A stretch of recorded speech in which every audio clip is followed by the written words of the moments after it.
तो जैसा कि हमारा रिवीजन चल रहा था और आज क्लास सेकंड है आरएस रिवीजन 2026 हिस्ट्री के इस क्रम में हम जो हमारी सभ्यताएं हैं वो कर चुके हैं। आज हम सिलेबस का टॉपिक पाषाणकालीन सभ्यताएं देखने वाले हैं। इसमें हम पाषाणकालीन सभ्यताओं को 3 भागों में बांटते हैं: पूरा पाषाण काल, मध्य पाषाण काल, उत्तर पाषाण काल।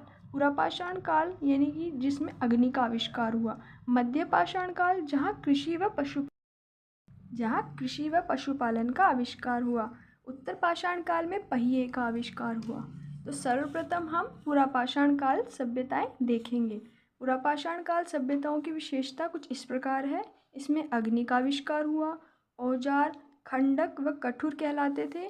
इसमें जो स्थल हमें मिले वो है मानगढ़, बांसवाड़ा, नाथद्वारा, राजसमंद, डिंगरिया, जयपुर, बिगौद, भीलवाड़ा, हमीरपुर, भीलवाड़ा, देवली, टोंक, मंडकिया, चित्तौड़गढ़, इंद्रगढ़, बूंदी।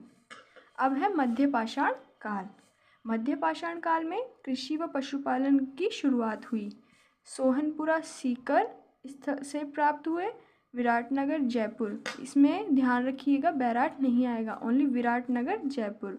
बूढ़ा पुष्कर अजमेर, डीडवाना नागौर, समधा बाड़मेर, हरसोर अलवर, तिलवाड़ा बाड़मेर, लूणी घाटी का क्षेत्र है तिलवाड़ा जो कि बाड़मेर में स्थित है, दर्रा कोटा।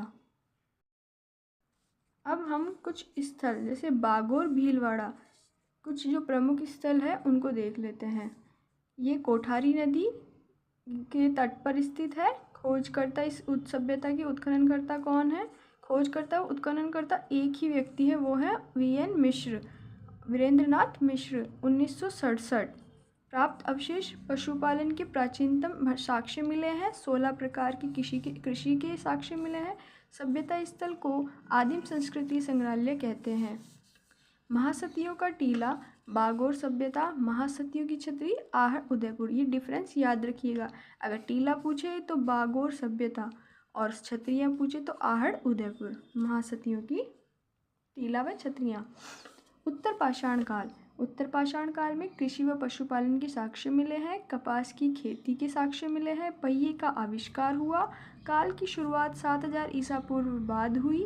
समदड़ी बाड़मेर में और भरनी, टोंक और जहाजपुर, भीलवाड़ा इस काल से संबंधित स्थान है। पाषाण काल। अब पाषाण काल के बाद प्राचीन राजस्थान में जो प्रमुख नगर हुए हैं प्रसिद्ध, उनके बारे में देख लेते हैं। पहला है भीनमाल, जालोर। इसे श्रीमाल इसका पुराना नाम था। महाकवि माघ और ब्रह्मगुप्त की ये जन्मस्थली मानी गई है। 634 ईस्वी हर्षवर्धन के काल में चीनी यात्री ह्वेनसांग जिसने भीनमाल को पोलो कहा। रोमन एम्परर कुशपात्र यानी कि जो रोमन एम्परर था वो क्या था? कुशपात्र था। दुहत्ती सुराई प्राप्त हुई है। शक क्षत्रपों के काल के सिक्के प्राप्त हुए हैं। नेक्स्ट है नगर, टोंक।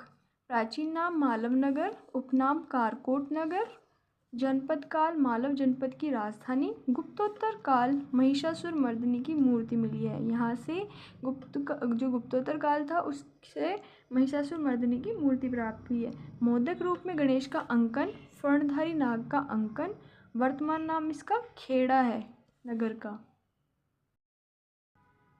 तीसरा जो स्थल है वो है रैड जो कि टोंक में ही स्थित है। नदी, ढील, लोह युगीन सभ्यता थी। प्राचीन भारत का टाटा नगर इसे कहा गया। लोह का काम यहाँ सर्वाधिक होता था। यक्ष, जाक बाबा की प्रतिमा, नोह, भरतपुर। यक्षिणी जाक देवी, रैड, टोंक। चौथा है नगरी जो कि चित्तौड़गढ़ में स्थित है। बेड़च नदी के किनारे। प्राचीन नाम माध्यमिका। जनपद काल शिवी जनपद की राजधानी। इसका उल्लेख पाणिनि के ग्रंथ अष्टाध्यायी से प्राप्त हुआ है। पतंजलि का ग्रंथ महाभाष्य भी इसी के अंदर इसका उल्लेख प्राप्त हुआ है। यानी कि 2 ग्रंथ है जिनके अंदर नगरी चित्तौड़गढ़ का जो उल्लेख पाया गया है वो एक तो पाणिनि का ग्रंथ अष्टाध्यायी और पतंजलि का ग्रंथ महाभाष्य। ठीक है। घोषुंडी शिलालेख संस्कृत भाषा का सबसे प्राचीनतम शिलालेख जो भी यहीं से ही प्राप्त हुआ है। 4 चक्राकार कुएं यहाँ से प्राप्त हुए हैं। फिर 5वां जो स्थल है वो है बैराट, जयपुर। हम फेमस सिटियाँ देख रहे हैं, ठीक है। प्राचीन नाम इसका विराटनगर था। बाणगंगा नदी तट पर स्थित है। मत्स्य जनपद की ये राजधानी था। पांडवों ने यहाँ अज्ञातवास बिताया था। रहस्यमयी भीमलत कुंड बैराट जयपुर में। स्वर्ण मांजुषा प्राप्त हुई है। इस स्वर्ण मांजुषा में भगवान बुद्ध के अस्थियों के साक्ष्य प्राप्त हुए हैं। इसका वास्तविक उत्खनन 1936 दयाराम साहनी द्वारा किया गया। 1962-63 नील रत्न बनर्जी और कैलाश दीक्षित बैराट सभ्यता का उत्खनन 3 पहाड़ियों पर हुआ। वह 3 पहाड़ियाँ कौन कौन सी है? बीजक डूंगरी, भीम डूंगरी और महादेव डूंगरी। हेवेन सांग ने परियात्र कहा है इसे, बैराट को। भाब्रू शिलालेख, इसके बारे में जो तथ्य है वो है, खोजकर्ता इसके 1837 कैप्टन बर्ड थे। लिथोग्राफ कैप्टन किटोई ने तैयार किया। वर्तमान कोलकाता संग्रहालय में स्थित है। बैराट बीजक डूंगरी से प्राप्त हुआ। अशोक के काल में स्थापित हुआ।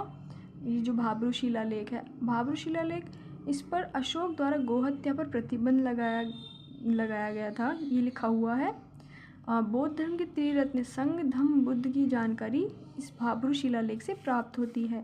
भाब्रू शिलालेख सेकंड, ये फर्स्ट था, ये सेकंड है। इसकी खोज किसने की? ACL कालाय ने की थी। और वो फर्स्ट वाले की 1837, सेकंड वाले का 1871-72 के मध्य कोलकाता संग्रहालय में ये स्थित है।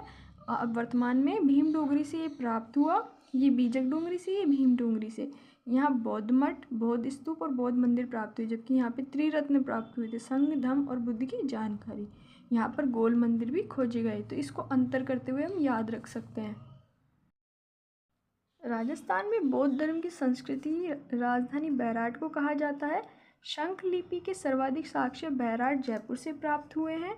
बर्ड राइडर रोक पेंटिंग, जो कि गरदड़ा बूंदी छज्जा नदी तट पर स्थित है, वो यहाँ से प्राप्त हुई थी, जो इस टाइम पहले यहाँ इस बैराट में थी, जिसे अब गरदड़ा बूंदी में शिफ्ट कर दिया गया है।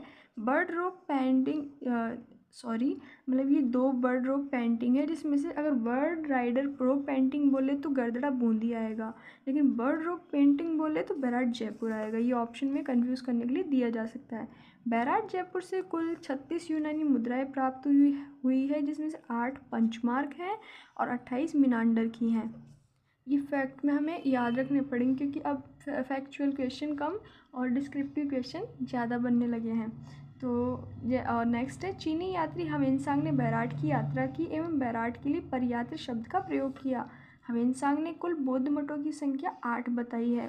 दयाराम साहनी के अनुसार बैराट के विनाश का कारण क्या था? मिहिर कुल का आक्रमण।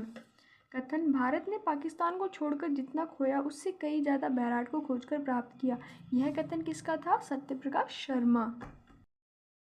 नेक्स्ट 9 है, जो भरतपुर रूपारेल नदी तट पर स्थित, यहाँ पर जाग बाबा की प्रतिमा पाई गई है। बयाना, भरतपुर प्राचीन नाम श्रीपंत, गुप्तकालीन सिक्कों का भंडार, ब्रिटिश काल नील खेती हेतु प्रसिद्ध। और RS प्री में क्वेश्चन पूछा गया कि बरीक वंश का शासन कहाँ था, तो वो भी बयाना भरतपुर में ही था।